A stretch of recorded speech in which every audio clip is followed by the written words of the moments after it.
The Vegas Golden Knights are Stanley Cup champions, and the Toronto Maple Leafs now find themselves among the top contenders according to the latest odds makers.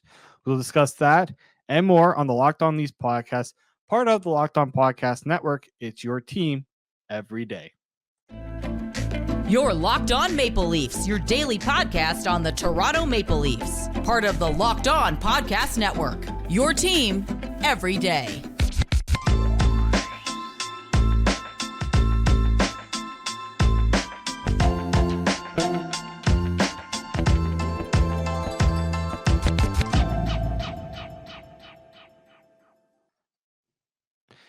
Hello and welcome to the Locked On Leafs podcast, your daily fix for all things Leafs. I'm your host, David Morassutti from Sportsnet.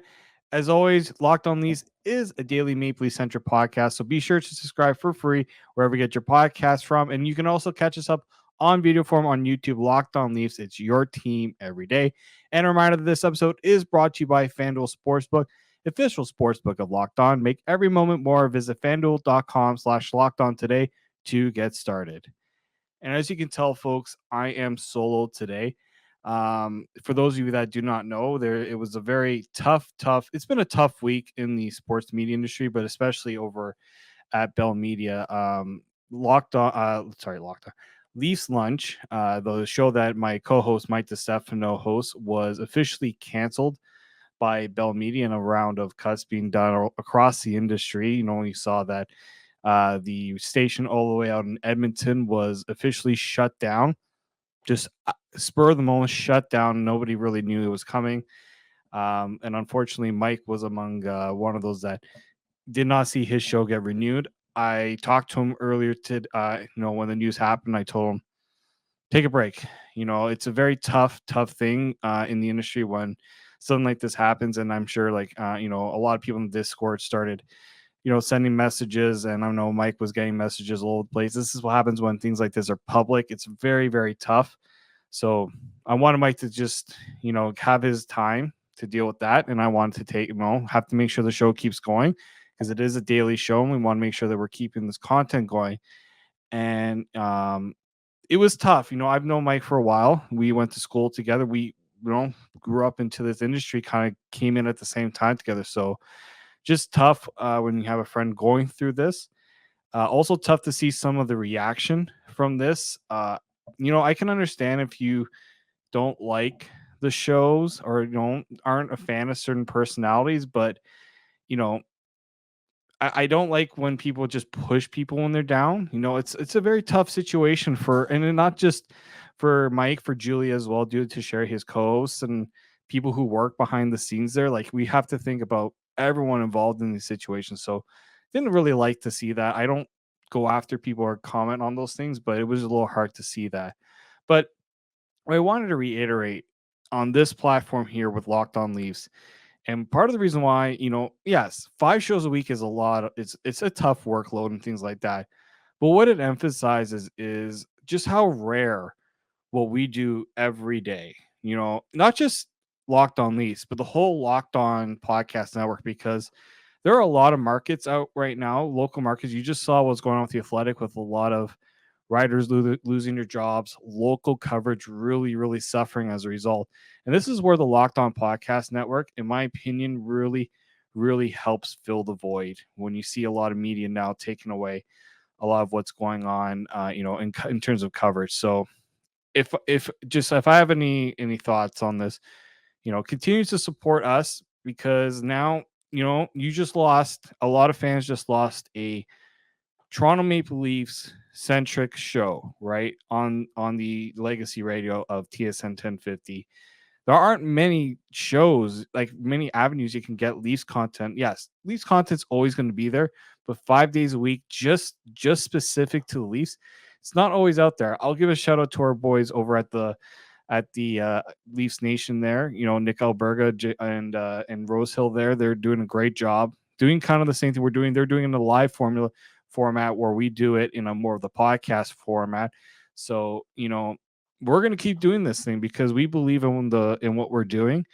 The results show that we do. We're seeing our subscribers and everything going up. Thank you for everybody who's supporting us every day. And we're going to continue to do this because this is important that this team gets that coverage that that is needed. So we're going to keep pushing forward with this. Thanks to everyone who's supporting, and hopefully you guys will continue to support us going forward.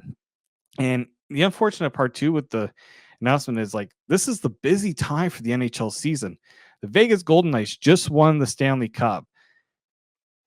Dominance, like absolute dominance in that game, 9-3. I don't think I've ever seen a championship game really close out like this. Like I've watched Super Bowls where it's like no contest. I've seen like you it's hard to put into words just how dominant that Vegas performance was, and just they knew they must have seen as soon as Matthew Tkachuk was not good to go for this game. Like that was just all they need to know was let's get this done tonight because this like Florida their chances just dwindled too much with Matthew Tkachuk out. So credit to Vegas for getting that done.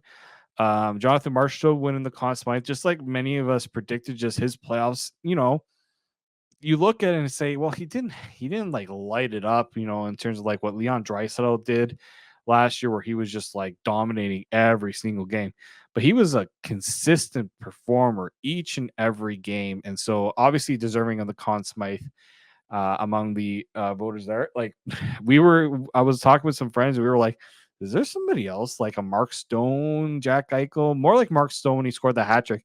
Is he going to sway the media a little bit with that performance? But that did not happen. Mark Stone, incredible journey back, 2 back surgeries.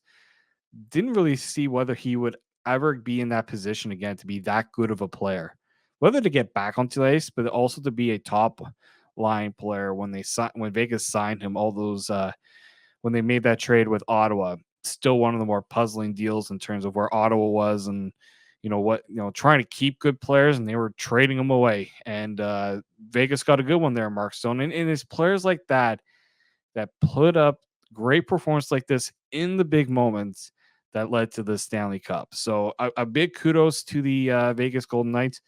A very deserving championship run for that team. Dominated in a lot of ways. And it just goes to show, too, just how important it is to play your game despite what the opponent is trying to do to throw you off, right? And if we want to bring this to the Leafs, and, we're going to talk a little bit about them in this show, but my quick thoughts on watching Vegas and watching the Leafs. You saw a Vegas team that was confident in their game, confident in their approach, and it showed in the way they played. And with the Leafs, it was a lot of reactive stuff.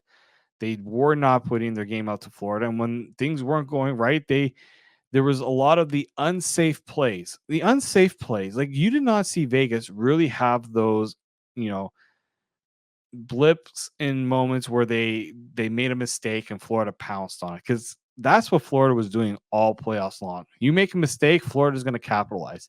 And Vegas knew if they played as much mistake-free hockey as they could, they got the job done. And if I'm the Toronto Maple Leafs front office, the coaching staff, whoever is going to be involved with this team going forward, you watch what Vegas did. Now, I obviously hate the idea of copycats of what the other team did because every team is built differently. But the mistake-free hockey that Vegas played is something that if you're the Leafs, that's something you can sell to your players. Yes, you got to make the skilled plays, the heart, make the plays to, score goals and all those things. But to make the safe plays, the mistake, avoiding those mistakes that were costly. Like you think back to that series against Florida, the turnovers that led to goals, falling behind, Tavares falling behind the net and that ending up eventually going to the back of your net. Like those plays there are backbreakers. And eventually you got to learn as a group, you can't be making those mistakes. So yeah, like Vegas did obviously all the right things to earn that victory. And now the off season is here, right? The offseason will have a lot of stuff going on, a lot of moving parts. A lot of teams will be making a lot of moves. But we're not quite done with the Stanley Cup stuff because I want to talk about one name that we haven't heard from in a while. Didn't really hear about him in the playoffs because he really didn't play the playoffs, but he had arguably one of the biggest sound bites of the night. That was former Toronto Maple Leafs goal scorer Phil Kessel, who decided to take a little jab, not the Leafs, but more at the Toronto media. So we're going to discuss that a little bit on the other side. We're going to go over Jason Spezza being hired by the Pittsburgh Penguins, reuniting with Kyle Dubas. But before that, let me tell you about today's show sponsor. It is our title sponsor. It is the FanDuel Sports Book. Now, if you were like me and you went on the FanDuel Sportsbook, you probably put up a couple bets in these playoffs. Mine with Jonathan Marchessault winning the Conn Smythe, that one did hit, so that was a good one there. But just want to make sure everyone remembers that when you make your way over to FanDuel, new customers can get a no sweat first bet up to $2,500. That's $2,500 back in bonus bets if your first bet doesn't win. Now, you can go right now, look at odds for the next season where teams are lying. Right now, Stanley Cup odds are big. Draft order odds of where players are being selected, second and third overall. If you think there's a player, second overall seems pretty locked in with Adam Fantilli. But if you feel like there's another player that could be picked at third overall, you may want to throw in a few bucks there to see if you can cash in on that on the FanDuel Sportsbook, because there's no better place to bet all the action than America's #1 sportsbook. Visit FanDuel.com/lockedon and get a no sweat first bet up to $2,500. That's FanDuel.com/lockedon. FanDuel, official sports betting partner of the NBA and the FanDuel and the Locked On Podcast Network. Welcome back into the Locked On Leafs podcast. David Morassutti here, flying solo for today, and we're going to discuss just put a bow on the Stanley Cup, because I don't know if you saw the ratings weren't at really the best for this one. I believe it was down 40%. This is what happens when you don't have the traditional markets in the Cup final. People do check out. I know a lot of people were kind of checked. People I talked to weren't really thrilled about seeing a Florida Vegas, although there were a lot of people rooting for Vegas to get that first one, to win in Vegas, but it didn't have the same appeal as past one, other teams in the past, the top markets that usually draw a lot of the viewership. But there were a lot of people in Toronto who saw this comment made by Phil Kessel after he lifted the cup. You get a chance to talk to the media, and I mean, Phil Kessel's there. Media are going to talk to him, although he's not the most popular guy on the team because he didn't really play, in the last little bit of the season. Actually, I'm going to double check it because he did play during the regular season. That was never really the issue. He did play all 82 games, scored 36 points. Obviously, down season for him. We only played 4 games of the playoffs, and he had 2 points. Like, Phil Kessel, if I'm looking at players to interview after winning the Stanley Cup, Phil Kessel's not exactly high on my list, but he's still going to draw names. So this was actually from Mike Stevens of the Hockey News and Luke Fox of Sportsnet. They both quoted Phil Kessel talking about the Toronto days. So I guess Phil Kessel must have recognized some people there, or maybe somebody asked a question about, him now being a 3-time Stanley Cup champion, Phil Kessel, the one that would eat hot dogs. Just going to bring that up. But he said after winning, takes me back to my Toronto days. You guys said I couldn't win, and now I'm a 3-time champ. Remember that. Like, a soundbite like that can easily get the Toronto fans riled up. But in my opinion, if you're a Leafs fan, I wouldn't really look at that as a shot at the fan base, more so a shot at the media, who criticized Phil Kessel heavily throughout his career in Toronto. Like, look, there were Leafs fans who were very critical of Phil Kessel too. The whole idea of him being traded for 2 first-round picks and a second-round pick to try to, build up a winner, and how that trade kind of set the Leafs back. I mean, kind of does when you miss out on the chance on guys like Tyler Seguin and Dougie Hamilton, who were used with those picks.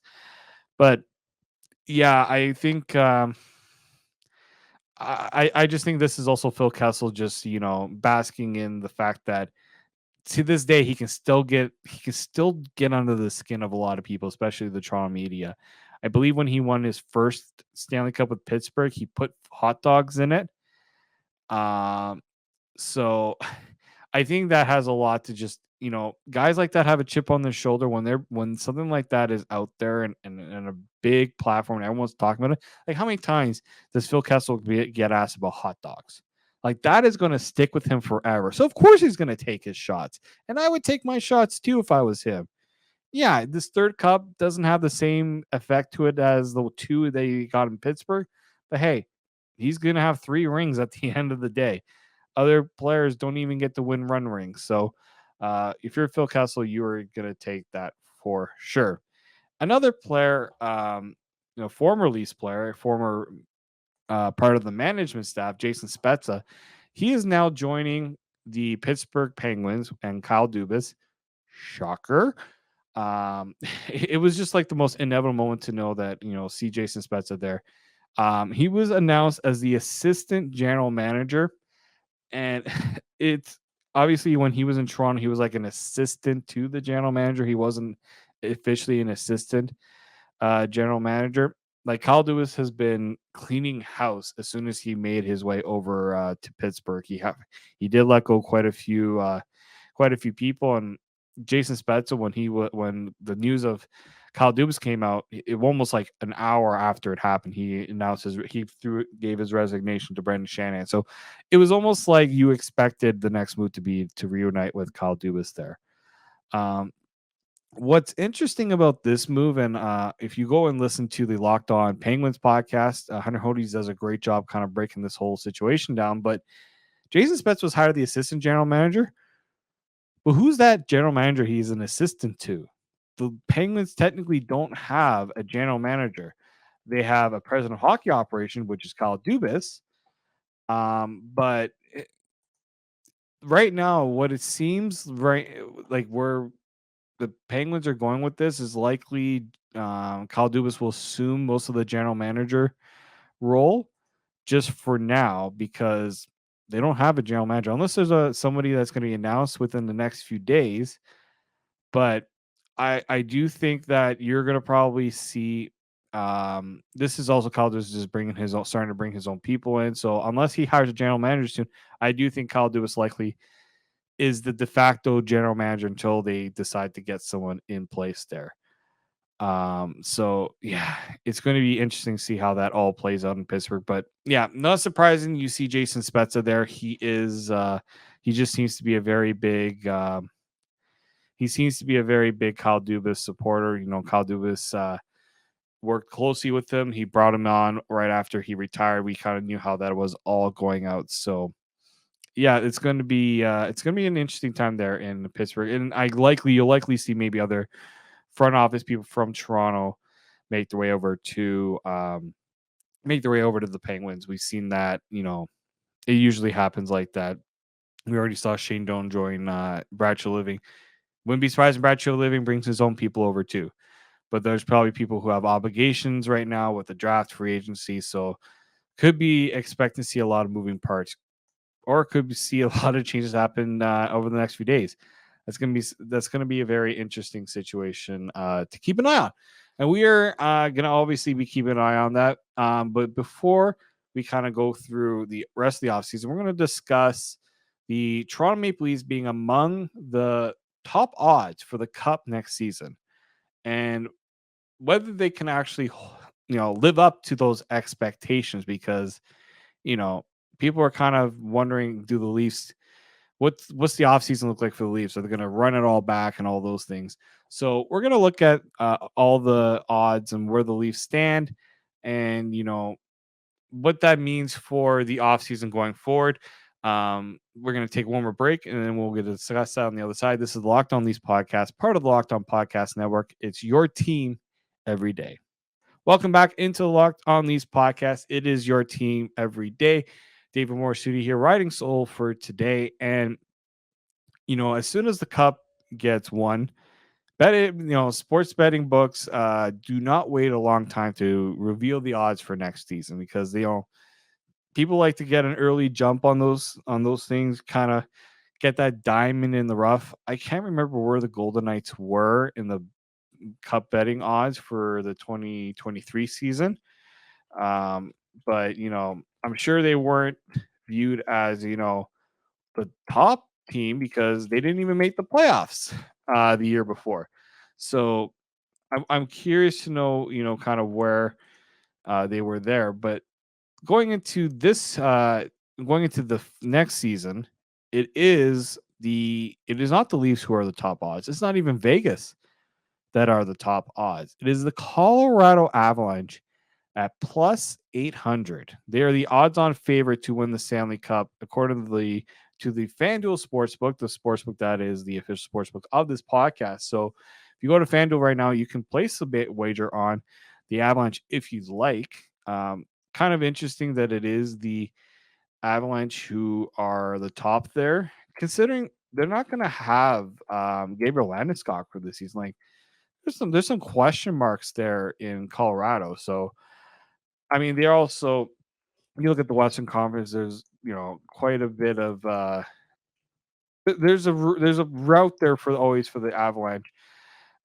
This season just they didn't have it in that first round. I mean, it went all the way to the yeah. I think when you're looking at the cup and where teams like year to year, anything can happen. Seattle went 1-7, right? It wasn't like they outclassed Colorado anyway, so it could have gone any way in that series. So we'll see how Colorado bounces back. But where do the Toronto Maple Leafs stand in all this?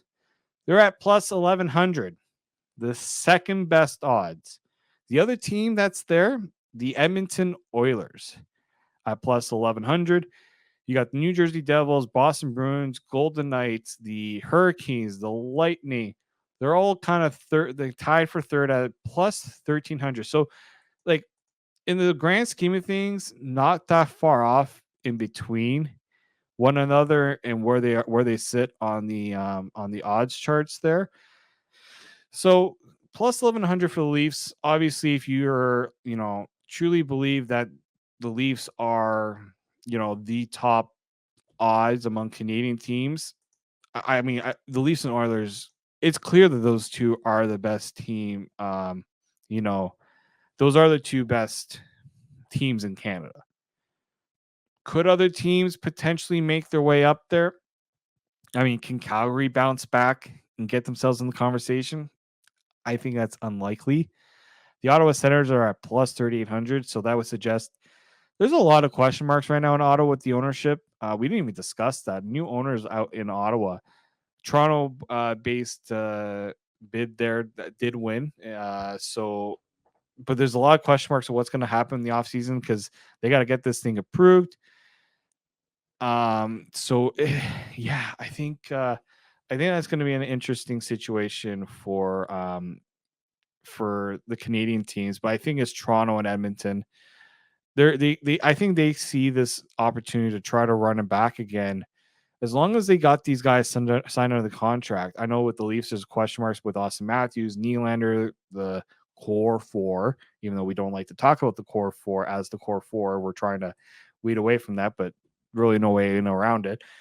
I'm curious to see if anybody else, makes a jump up. I think when it comes to the Leafs, their odds hinge on improvements that they can make around the top guys, right? Who's the goaltender for next season? Do they make changes to the defense? Because you look at Vegas's blue line, you put that up against the Leafs blue line. I'm not liking the odds for the Leafs going up, against that Vegas blue line. And I don't like the Leafs odds of those Vegas guys going up against the Leafs blue line. Like we saw earlier in the season, and Vegas just absolutely crumpled the Leafs when they played in Vegas. So it's not like Vegas just out of nowhere established themselves as a dominant team. They were like that all season long.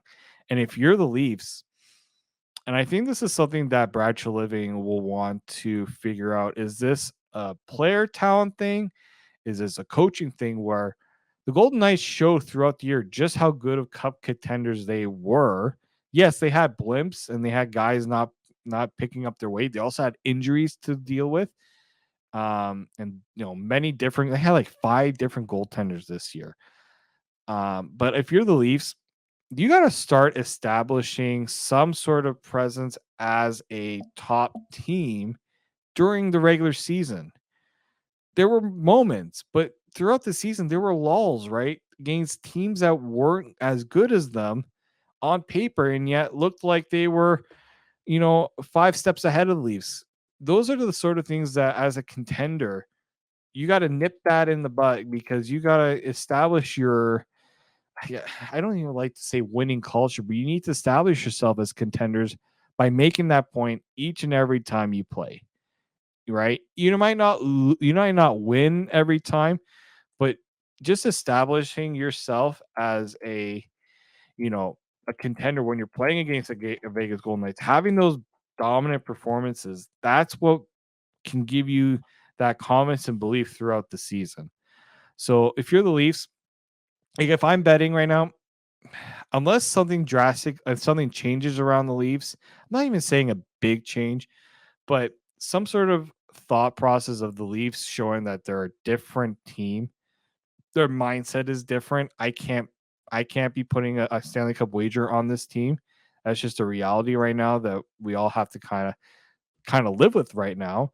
But I do think that there is a situation where, this team sees how Vegas does it, how Vegas had done it. There was skill, there are good players there, but you've got to be able to put it together. Okay? So I think that's something that the Leafs are going to have to figure out if they want to truly establish themselves as contenders. So I think that's where we're going to leave it here on today's podcast. I'd like to thank you all for listening to the show and for supporting the show. And if you're an everyday, thank you for coming back. Hopefully Mike will be back soon and we can continue this discussion on the off season and what the Leafs, what comes next for the Leafs. Buyout window's coming shortly, so we're going to discuss that and how it impacts the Leafs decision with Matt Murray. So we'll discuss that for sure, and we'll go through, other moves the Leafs are going to have to make. Maybe you start taking a look at players that we expect to come back, players that we expect to maybe get moved, right? And things like that. We kind of discussed a little bit of that in the mailbag, but we're going to discuss that more in depth as the offseason does roll around. So I thank you all for supporting and listening to the show. You can follow the Locked On Leafs podcast wherever you get your podcasts from. And you can follow myself on Twitter at @the_Morassutti and follow the show at Locked On Leafs. We'll be back with another episode tomorrow. But until then, keep it locked right here on Locked On Leafs.